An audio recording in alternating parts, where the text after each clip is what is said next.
ধন্যবাদ সঞ্চালক মহোদয়, আমাদের সবার প্রিয় মন্টু দাস ধর্মনগর থেকে এসেছেন। শ্রোতা দর্শকের আসলে অনেক জ্ঞানী গুণী কবিবৃন্দ এবং আপনারা সবাই রয়েছেন। আমি এর আগের সেশনে এক মিনিটের সময় নিয়ে কয়েক সেকেন্ড সময় নিয়েছিলাম, এবার একটু সময় নিচ্ছি আপনাদের কাছে।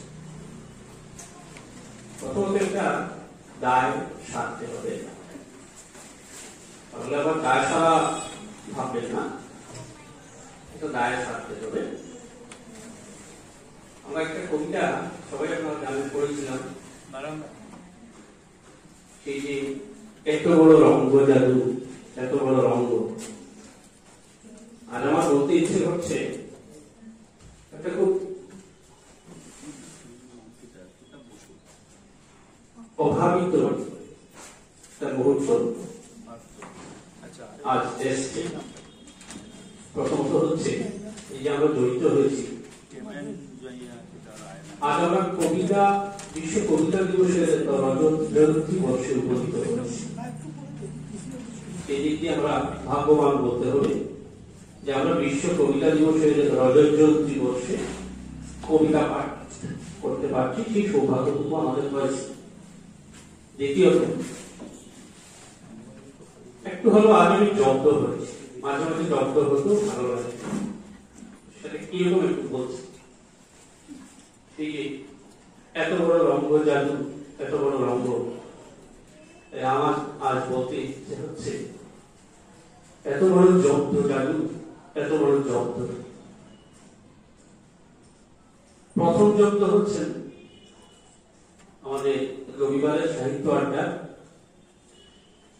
দুই প্রধান ব্যক্তিত্বের মধ্যে একজন নারায়ণ দা, যার কথাকে অবহেলা করার সাধ্য হয় না, সেই হিসেবে প্রথম জব্দ নারায়ণ দার কাছে।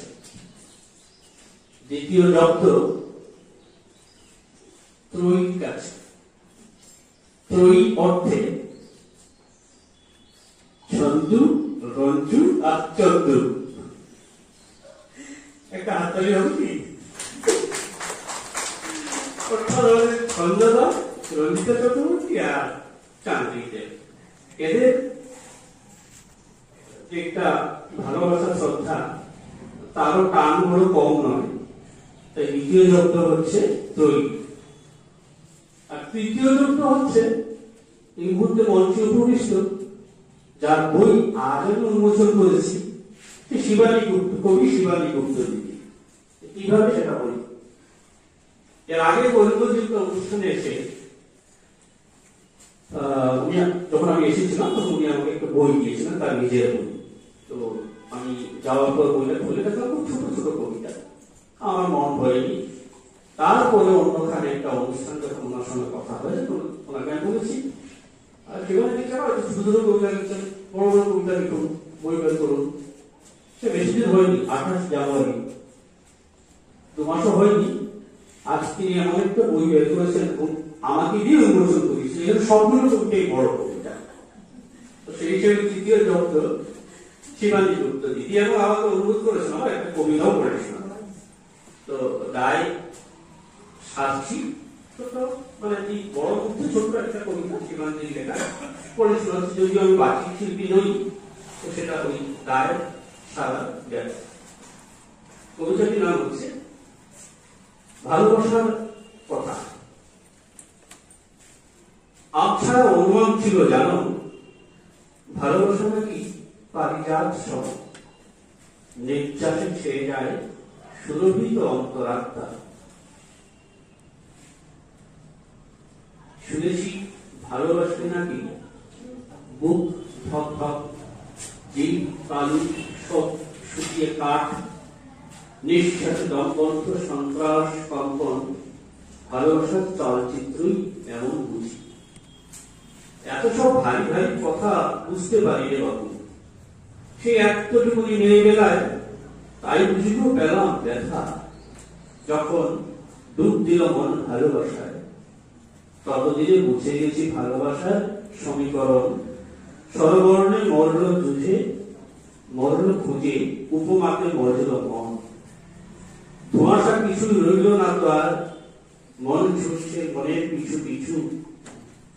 ঘুচে যাক যত ক্লেশ ব্যথা ভার, জ্যোৎস্নার স্নিগ্ধতায় বেশ বুঝে গেছি ভালোবাসার কথা। ধন্যবাদ শিবানীদি, ধন্যবাদ সবাইকে। আমার একটি কবিতা ছোট্ট পড়ে শেষ করছি। বসন্ত চলছে। বসন্ত বলতে আমরা সাধারণত ফাল্গুন এবং চৈত্র মাসটাকেই বুঝি। আমাদের যে ৬টি ঋতু আছে, ১২টি মাস আছে, কিছু কিছু ঋতু এবং মাসকে আমরা খুব বেশি গুরুত্ব দিই, আবার কিছুকে দিই না। যেমন বর্ষা বসন্ত যতটুকু গুরুত্ব পায়, গ্রীষ্ম কিংবা হেমন্ত ততটুকু পায় না। ঠিক তেমনি আজ এই মুহূর্তে যে মাসে আমরা দাঁড়িয়ে রয়েছি, সেই চৈত্র মাস খুব একটা গুরুত্ব পায় না। গুরুত্ব পায় ফাল্গুন মাস, আশ্বিন, বৈশাখ মাস। তো দেখছি যদি চৈত্রের কবিতা কি পেয়ে যায় তাহলে পড়ে শোনাচ্ছি আপনাদের।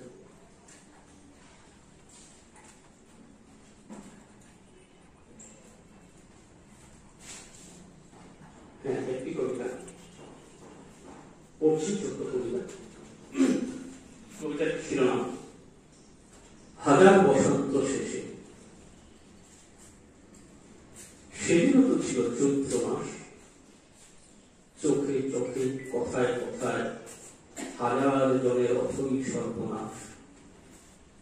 বসন্ত বাতাসে ওড়ে স্বপ্ন তরির পাল, ঝরা পাতার পিস পিস কথামালা, এক বুক বুক বুক পাট আর নাগাল। কবে কোন বসন্ত শেষের বেলা, সেগুন পরশে জেগেছিল চরাচর, নব মিলেছিল সুখ পাখির মেলা। তারপর এক বৈশাখে মন বাতায়ন জুড়ে অকাল বসিতির দাপাদাপি। বৈশাখী দামাল চড়ে কোথা গেল উড়ে উড়ে, রয়ে গেল শুধু মন খারাপি। এই পৃথিবীর বুকে হাজার বসন্ত শেষে আছে শুধু বৈশাখী কথার খেলাপি। নতুনের আহ্বানে নিজেকে যে করে নিঃশেষ, ডেকে আনে নিজের বিনাশ। সেই তো বসন্ত, সেই তো চৈত্র মাস। নমস্কার, ধন্যবাদ। ধন্যবাদ।